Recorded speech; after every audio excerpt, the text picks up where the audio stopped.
Halo adik-adik, jumpa lagi bersama kakak di channel Bumi Sangkuryang. Nah, kali ini kita akan membahas materi mengenai persamaan linear satu variabel.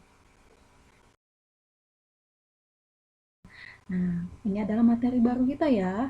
Nanti ada juga mengenai pertidaksamaan linear satu variabel. Tapi kali ini kita akan membahas tentang persamaannya dulu. Nah, sebelum kita membahas mengenai persamaan linear satu variabel, ada baiknya kalian harus memahami dulu itu apa yang disebut dengan kalimat benar dan kalimat salah.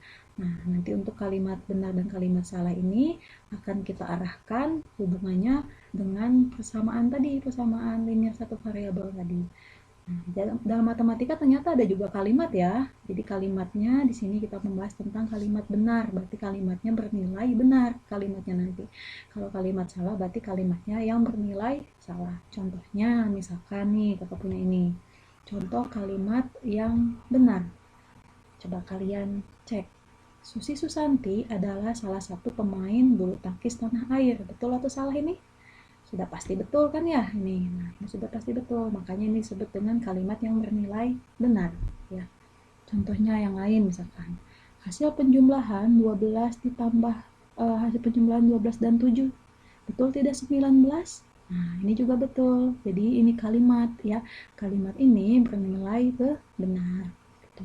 Ini juga bisa disebut dengan kalimat matematika karena memuat angka. Ya, jadi nggak hanya di dalam pelajaran yang lain saja yang ada kalimat, dalam pelajaran matematika juga ada kalimat. Itu untuk contoh kalimat yang bernilai benar. Gimana dengan kalimat yang bernilai salah? Contohnya, nah coba kita lihat di sini. Pencipta lagu Indonesia Raya adalah Kusbini. Ini benar betul? Ya, jelas salah ya. Ya, berarti bukan. Terus yang ini, 15 dan 25 merupakan bilangan prima.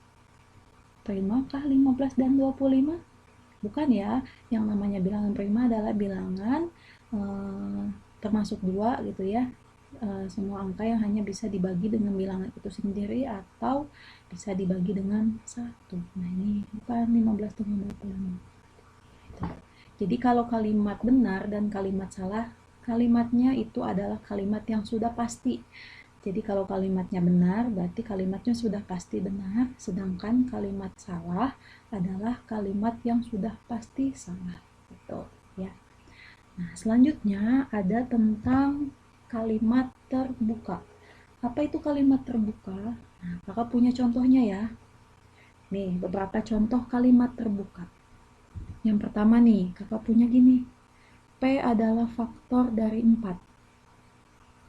Coba kalian coba ditalar sama kalian. P adalah faktor dari 4. Ini kalimatnya kalau kita hubungkan dengan kalimat benar dan salah tadi, ini masuk kemana nih? Bingung? Coba kakak punya contoh yang kedua. X ditambah 9 sama dengan 15. Ini kalimatnya benar atau salah? Kalau kita hubungkan dengan yang tadi ya, yang sebelumnya kan kita ngebahas tentang kalimat benar atau kalimat salah. Nah, ini contoh kalimat terbuka. Ayo. Apakah ada yang sepemikiran dengan kakak misalkan, itu nggak tahu kak ini benar atau salah gitu ya. Contoh yang lain misalkan. Kota X adalah ibu kota negara Republik Indonesia. Ini benar atau salah? Nah, yang jadi perbedaan, yang jadi persamaan dalam 3 buah contoh kalimat terbuka ini apa kalau menurut kalian? Sama-sama kita belum tahu bahwa ini kalimatnya benar atau salah ya. Yang jadi masalah itu adalah ini, P itu. Ini yang belum yang memastikan kalau kalimat ini belum kita bisa tentukan ini kalimatnya benar atau salah. P ini berapa sih? Gitu. Yang di sini juga X. Ini X masih belum tahu kita, makanya belum tahu di sini benar atau salahnya. Gitu. Di sini juga yang jadi permasalahannya adalah X ini. Kota X itu kota apa? Gitu. Betul ya. Jadi yang ini berarti permasalahannya ada di sini. Gitu kan? Nah, coba berarti kalau kalimat terbuka itu adalah kalimat yang memuat variabel sehingga belum dapat diketahui nilai kebenarannya. Nah, betul kan ya tadi sesuai dengan kalimat 3 buah kalimat ini. Belum tahu tuh kita benar atau salah itu kalimatnya. Karena dia memuat variabel. Nah, ada di sini variabel. Kalian sudah belajar tentang variabel waktu di kelas atau di materi sebelumnya ya. Untuk materi tentang aljabar itu ada dulu ada tentang variabel. Variabel itu adalah lambang atau simbol yang dapat diganti oleh bilangan-bilangan yang ditentukan. Nah, jadi kalau misalkan nanti kalimat ini masih bisa berubah gitu. Ini kan kita ambil contoh yang nomor 2 ini. Ini kan masih belum tahu ini penyelesaiannya, nggak tahu ini jawabannya benar atau salah. Nah, yang jadi permasalahannya adalah x ini. Nah, nanti untuk nilai x ini kan variabel, berarti yang namanya variabel itu kan berubah. Ini simbol, nah ini nanti bisa diganti katanya dengan angka berapapun. Berarti nanti kalau misalkan kalian ganti, ternyata aku kalau mau ganti di sini 6 misalkan. X-nya 6, berarti X-nya jadi 6, berarti jadi 6 ditambah dengan 9 sama dengan 15. Gitu kan ya? Nah, ternyata kalau misalkan X-nya diganti dengan 6, di sini baru bisa kita pastikan ini jadi kalimat yang benar, bernilai benar. Kalau misalkan ada teman kan, aku nggak mau 6, misalkan 7 misalkan di sini. 7 ditambah dengan 9 sama dengan 15. Ini juga kalimat, tapi kalimatnya bernilai salah. Nah, gitu. Jadi contoh-contoh kalimat yang seperti ini tadi kita kembali ke kalimat uh, kalimat yang bernilai salah dan kalimat yang bernilai benar tadi. Berarti kalau yang ini terbuka, berarti yang ini nanti ada istilahnya kalimat tertutup. Ya, nih. Tertutup. Kalimat tertutup itu adalah kalimat yang sudah jelas atau sudah pasti betul atau sudah pasti salah. Tapi kita akan membahas di sini kalimat yang terbuka. Nah, yang terbuka saja ya. Gimana untuk selanjutnya? Nanti di kalimat terbuka itu berarti tadi untuk penentuan nilai X-nya itu ada istilahnya penyelesaiannya. Gitu. Pengganti variabel yang tadi kita ganti ya, yang nilai X yang tadi, contoh yang nomor 2 tadi, pengganti variabel sehingga kalimat terbuka menjadi kalimat benar disebut dengan penyelesaiannya.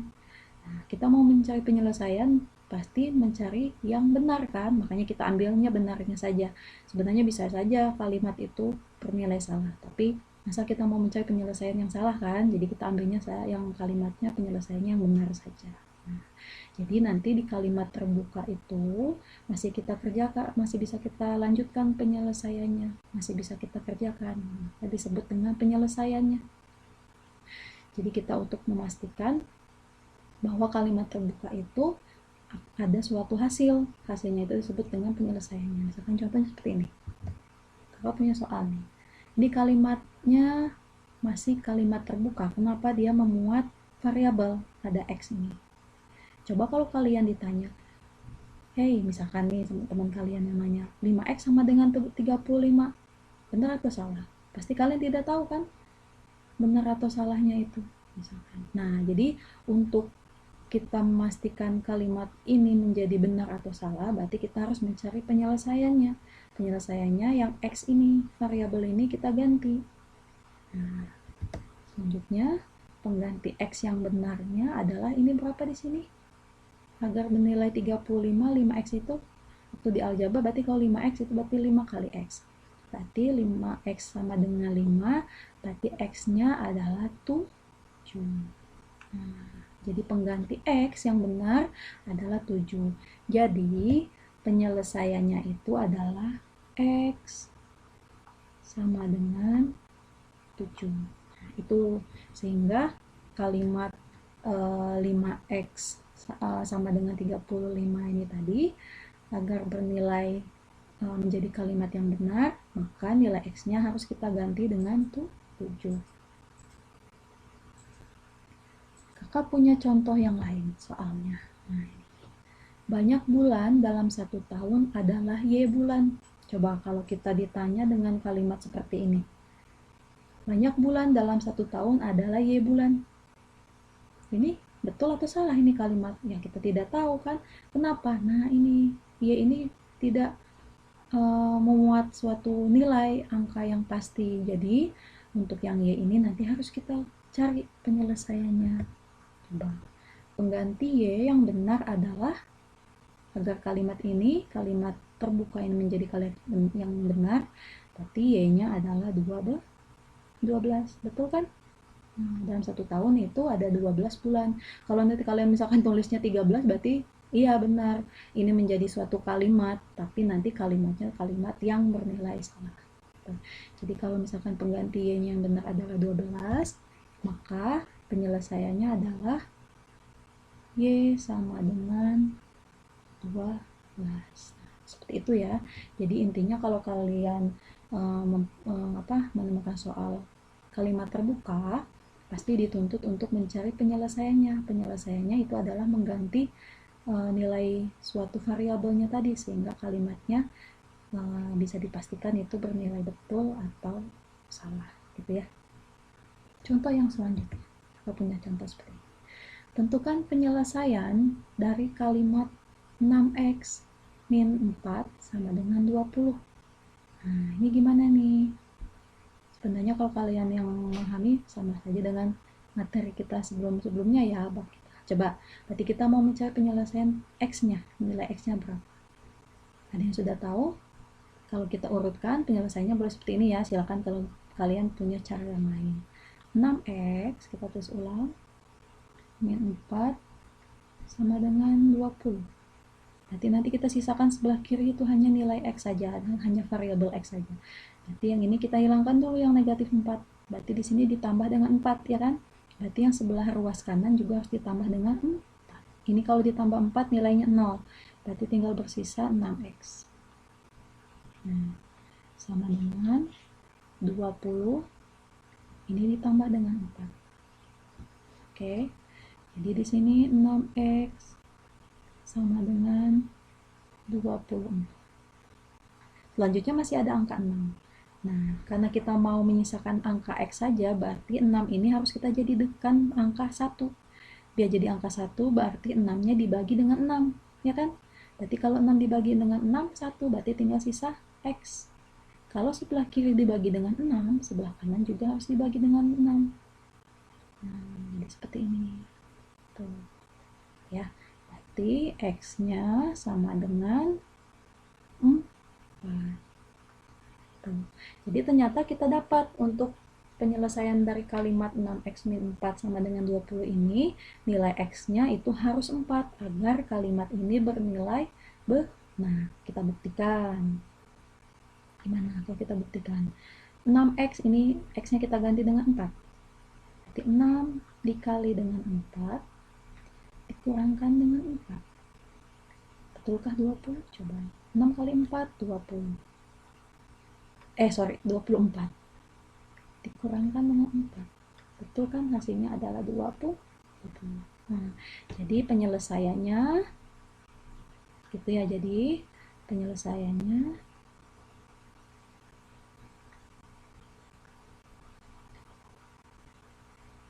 adalah x sama dengan 4. Jadi mungkin selain angka 4 akan salah ini kalimatnya nanti. Oke? Nah, coba adik-adik ini kakak punya soal seperti ini. Tentukan penyelesaian dari kalimat A plus 4 dikalikan dengan 3 sama dengan 45. Menurut kalian penyelesaiannya seperti apa? Silahkan kalian coba terus kerjakan dan tulis jawabannya di kolom komentar di bawah ini ya. Cukup sekian pertemuan kita untuk kali ini. Mudah-mudahan kalian bisa memahami apa yang sudah kakak jelaskan. Sampai jumpa.